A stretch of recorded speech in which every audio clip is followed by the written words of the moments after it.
Des avant-premières, des courts-métrages, du cinéma, Charlotte Gainsbourg ou encore Christoph Offenstein. Ça se passe à 40 ans, à l'occasion des Également. Le 26, 27 et 28 novembre. Et on suit ça sur le 1626 Média. Salut à tous, je suis en compagnie de Paul-Olivier Madeleine. Ouais, Pierre-Olivier. Pierre-Olivier Madeleine, excusez-moi. Tu peux m'appeler Pomme, c'est plus simple. Alors de Pomme. Donc je vais vous poser quelques questions.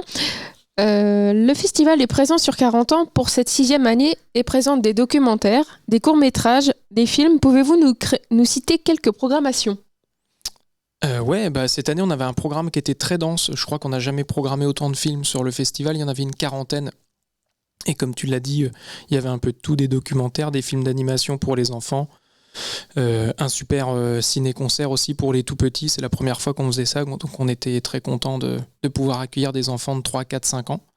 Et puis plein de films, dont des avant-premières. Je ne vais pas toutes les citer, mais il y avait Les Tuches 4, évidemment. Il y avait une avant-première du test. Il y avait une avant-première du documentaire réalisé par le frère d'Orelsan sur la vie de son frère. Voilà. Et puis il y a de très beaux invités aussi. Christoph Offenstein, qui est l'un des plus grands chefs opérateurs de France, et puis évidemment Charlotte Gainsbourg, qui a un peu, attiré tous les regards hier samedi, et voilà, on a attiré énormément de monde, on est super contents, très heureux d'avoir fait ce festival. Avez-vous des idées pour les prochaines années concernant les parrains et marraines des éditions prochaines ? Alors non, pas encore, c'est encore un petit peu tôt pour y penser. Il faut déjà qu'on termine ce festival-là, qu'on remballe, qu'on range tout, qu'on fasse des petits bilans, des débriefings, parce qu'il y a 1 milliard de petites choses à revoir pour l'année prochaine. C'était une année de reprise, donc c'était pas évident, puisqu'il n'y avait pas eu de festival l'année dernière. Voilà, on va déjà bien clôturer cette édition-là, et puis on prendra le temps de commencer à remettre en route l'édition 2022 en début d'année ou au printemps. Et à ce moment-là, on verra quel programme on proposera aux gens dans un an. Comment expliquez-vous le partenariat avec la mission locale ? C'est un partenariat dont on est très heureux. Nous, on essaie depuis le début du festival de nouer des partenariats avec des structures locales, que ce soit des partenaires privés, des collectivités, des associations. On a envie de faire vivre le territoire autour du festival. Les Égaliantes, c'est beaucoup de films, mais c'est pas que ça. C'est aussi du lien social, des rencontres, des échanges. Donc de pouvoir accueillir des jeunes accompagnés par la mission locale sur le festival, c'est très important pour nous. Parce que voilà, ça fait des belles rencontres, des beaux échanges. Et puis nous, ça nous fait plaisir aussi de tisser des liens avec d'autres acteurs de notre territoire.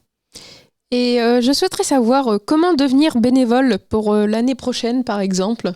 Bonne question. On a toujours besoin de bénévoles, de plus en plus même, puisque le festival grandit chaque année, et on a besoin de bras pour nous aider à l'organiser. C'est simple en fait, soit on connaît quelqu'un qui est déjà bénévole, quelqu'un de sa famille ou un copain, et à ce moment-là on se fait parrainer par cette personne-là, voilà, ou alors on envoie un mail à l'organisation directement. Sur le site internet du festival, il y a une boîte contact, je crois que c'est contact@leségaluantes.com. Vous nous envoyez un petit mail pour nous dire que vous souhaitez filer un coup de main au festival, et on se fera un plaisir de vous accueillir pendant les 3 jours, et même un petit peu avant ou un petit peu après, pour aider au montage et au démontage. D'accord, très bien. Alors, vous avez compris, n'hésitez pas à contact.egaluantes.com. Et maintenant, place au Combini, si vous en êtes d'accord. Bien sûr, avec plaisir. Festival de musique ou festival de cinéma ? Ouais, c'est la question piège, puisque j'organise les deux. Oui. Les deux, forcément. Le festival de musique, c'est mon travail, c'est mon métier. Et festival de cinéma, c'est pour le plaisir. Mais les deux sont du plaisir, de toute façon. Donc, il n'y a pas de bonne réponse. C'est obligatoirement les deux. Et si vous deviez trancher ? Je peux pas.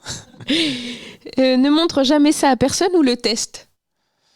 Ne montre jamais ça à personne. Regarder la série d'un coup ou prendre son temps ? Prendre son temps. Se faire spoiler sa série préférée ou regarder une série qu'on déteste ? Regarder quand même ce qu'on aime, ce qu'on préfère. Le professionnel ou l'as des as ? Le professionnel. Vivre à Paris ou en Normandie ? En Normandie. Eh bien, merci Pomme. Merci à vous. Je vous remercie.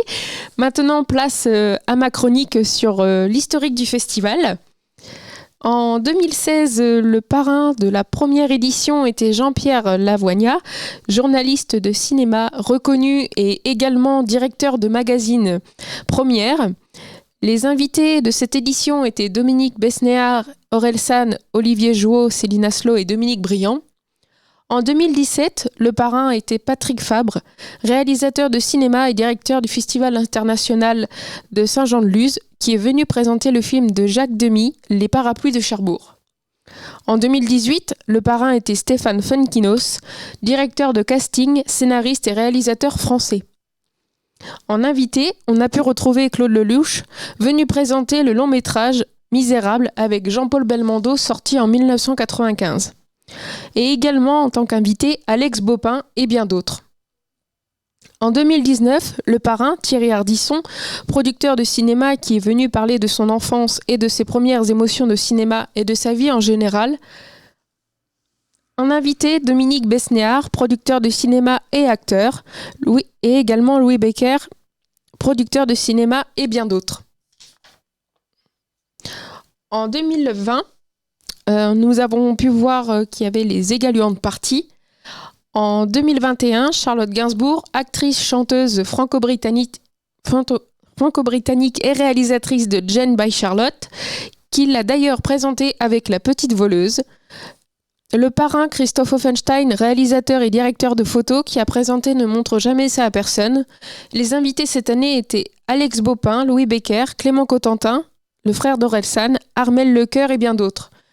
Notre ressenti pour cette 6e édition, c'était une super aventure. Les jeunes et moi-même sont tous égalués. On vous remercie, Pomme. Au revoir, à bientôt sur le 16-26 Média.